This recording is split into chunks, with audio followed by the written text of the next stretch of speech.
माघ मास महात्म अध्याय 26 और 27 सुनेंगे आज।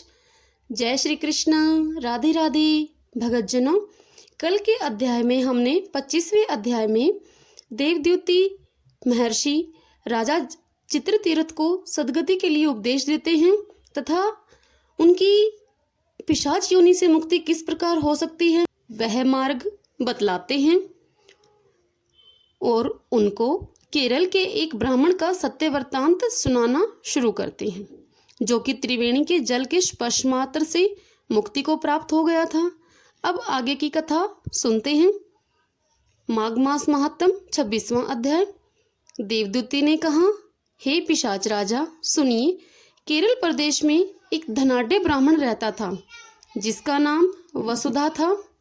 समय की गति के कारण उसके धन का हरण उसके ही बंधु बांधुओं ने कर लिया। इस कारण वह अत्यंत निर्धन हो गया। वह अपने पेट की पूर्ति भी कठिनता से कर रहा था। पेट की पूर्ति के लिए वह जगह जगह भटकता फिरता तथा अनेक रोगों से पीड़ित भी हो गया। अपना अंत समय निकट सोचकर वह तीर्थ यात्रा पर निकल गया। समय की बलिहारी एक दिवस भूख से पीड़ित विंध्याचल पर्वत पर उसके प्राणों का अंत हो गया। अंत समय उसका कोई भी बंधु बांधव उसके निकट नहीं था। उसकी अंत्येष्टि की विधि भी विधि पूर्वक नहीं हो सकी और मृत्यु के पश्चात वह प्रेत योनि को प्राप्त हुआ। प्रेत रूप में वह उसी वन में एक बड़ के पेड़ को ऊपर वास करने लगा। पिशाच योनि में वह अत्यंत दुखी रहता। वह निरंतर सोचता रहता कि पिछले जन्म में तो उसने जाने अनजाने में भी कोई दुष्ट कर्म नहीं किया था, फिर भी उसको यह पाप योनि क्यों मिली। दिव्य दृष्टि से उसको यह पता चला कि अनेक जन्म पूर्व उसने कुछ दुष्ट कर्म किए थे तथा ब्राह्मण योनि में वह विद्वान होते हुए भी अधर्मी बना रहा। कभी उसने सदकर्म नहीं किए, पेटू ब्राह्मण ही बना रहा। जो व्यक्ति मनुष्य योनि में धर्म कार्य अथवा दान आदि नहीं करता, माता पिता की सेवा नहीं करता, चुगली, निंदक तथा हिंसक बना रहता है, वह अगले जन्म में निकृष्ट अर्थात कष्टयुक्त योनि को प्राप्त होता है तथा मृत्यु के पश्चात भी दुख ही भोगता है। एक दिवस विंध्याचल पर्वत पर वापस जाते समय उस प्रेत ने एक ब्राह्मण को जल से भरी हुई गागर कंधे पर लेकर जाते हुए देखा। वह ब्राह्मण त्रिवेणी पर स्नान करके पवित्र हृदय से माता पिता के उपयोग के लिए गागरों में पवित्र जल भरकर ले जा रहा था। भयानक प्रेत योनि युक्त केरल के ब्राह्मण ने उस पथिक ब्राह्मण का मार्ग रोक लिया और भयानक वाणी में बोला, डरो मत, मैं अत्यंत प्यासा हूँ, मुझे सिर्फ जल दे दो, मुझे जल चाहिए। पथिक उस भयंकर रूप को देखकर भय से कांपने लगा तथा कातर वाणी में बोला, अरे तू कौन सा भयंकर जीव है, तेरी प्रकृति भयानक है, परंतु तू दुर्बल, पतला तथा परेशान भी दिखाई देता है। अब प्रेत ने कहा, हे धर्मात्मा, मैं पिछली योनि में उत्तम कुल का ब्राह्मण था। मैंने ब्राह्मण होते हुए भी दान, धर्म, यज्ञ, तप नहीं किया। कभी रात्रि में जागरण करके ईश्वर वंदना भी नहीं की। कभी पितरों का तर्पण व श्राद्ध भी नहीं किया। अतः मैं ही अपने बंधु बांधवों द्वारा सताया गया और अति कुष्ठ युक्त प्रेत योनि को प्राप्त हुआ हूँ। पूर्व जन्मों के कारण इस वन में अनेक उपभोग व खाने की वस्तुएं होते हुए भी मेरे ये किसी काम की नहीं है।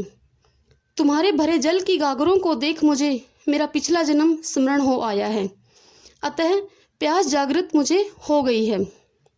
वैसे तो मैं प्रेत योनि में केवल वायु पीकर ही सर्पों की तरह जीवित हूँ। हे ब्राह्मण, आपको देखकर मुझे स्मरण होने लगा है कि आप विष्णु भगत हो। यह सत्य है कि दूसरों का धन हरण करने वाले नीच, कुरूप, मूर्ख, बेईमान, माता पिता द्रोही, नीतिहीन, दुर्गण, डरपोक एवं नपुंसक सदैव दुख ही भोगते हैं। यह भी सत्य है कि जो व्यक्ति धूप, गुड़, तिल, गायें, स्वर्ण, चांदी, धन, भोजन, वस्त्र आदि दान देते हैं, वह मनुष्य योनि में तथा मृत्यु के पश्चात भी सुख ही भोगते हैं। मुझे सारस के वचन याद आ रहे हैं, जो अत्यंत धर्मात्मा था तथा ब्रह्मा की कृपा स्वरूप उस गुही नदी के तट पर विचरण करते समय संयोगवश उसका मेरे से मिलाप हो गया था। उसके वचन अत्यंत मधुर तथा कर्णप्रिय थे, जो मुझको आज भी याद हैं। माघ मास महात्म 26वां अध्याय समाप्तम। अब आगे की कथा 27वां अध्याय सुनना शुरू करते हैं। पथिक ब्राह्मण ने उत्सुकता पूर्वक प्रेत से आग्रह किया कि वह सारस के वचन उसको सुनाए। प्रेत बोला, हे ब्राह्मण, इसी पर्वत खंड के मध्य गुही नामक एक नदी बहती है। वह एक पहाड़ी नदी है, उसमें अथाह जल है तथा उसका जल अत्यंत निर्मल है। उस नदी के दोनों किनारों पर जामुन के अनेक आकर्षक पेड़ हैं तथा उसके किनारों पर हाथियों के झुंड विचरण करने के लिए आते रहते हैं। एक दिवस मैं थक कर चूर होकर एक वृक्ष के नीचे झाड़ीदार स्थान पर विचरण कर रहा था कि मुझे दूर नदी के तट पर एक सारस दंपति दिखाई दिए। वे आपस में किलोल कर रहे थे। जब वह थक गए तो वहीं एक बड़ी शिला की आड़ में निद्रामगन हो गए। जिस समय वे निद्रा रस में मगन थे, तभी एक लाल मुख वाला विशाल बंदर अपनी पूंछ फटकारता हुआ उधर से निकला। बंदर की आवाज सुनकर सारसी तो जग गई और भागकर दूर चली गई। निकट के तमाम पक्षी भी भय से चीखते हुए भाग गए, परंतु सारस की निंद्रा भंग नहीं हुई। सारसी दूर भाग भाग कर शोर मचाने लगी, सारस को जगाने का प्रयास करने लगी, परंतु सारस की आंखें नहीं खुली। लाल मुख वाले बंदर ने अचानक सारस को देखा और उसको जोर से पकड़ लिया। सारस की आंखें खुल गई, वह डर गया तथा भय से कांपने लगा। वह समझ गया कि किसी भी क्षण वह वानर उसको समाप्त कर सकता है।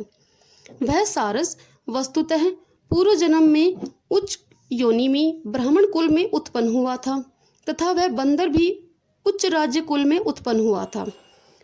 यह विधि का विधान तथा कर्म फल था कि पिछली योनि में उच्च कुल में उत्पन्न आत्माओं ने इस योनि में सारस तथा बंदर के रूप में जन्म लिया था तथा उनका मिलाप संयोगवश इस विचित्र परिस्थिति में हुआ था।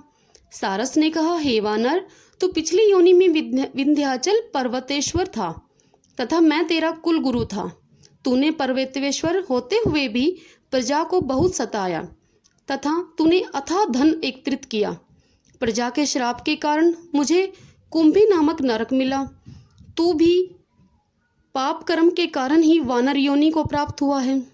अब मुझे मारकर क्यों अपराधी बनता है और अब तू क्यों अपने अगले जन्म को खराब कर रहा है।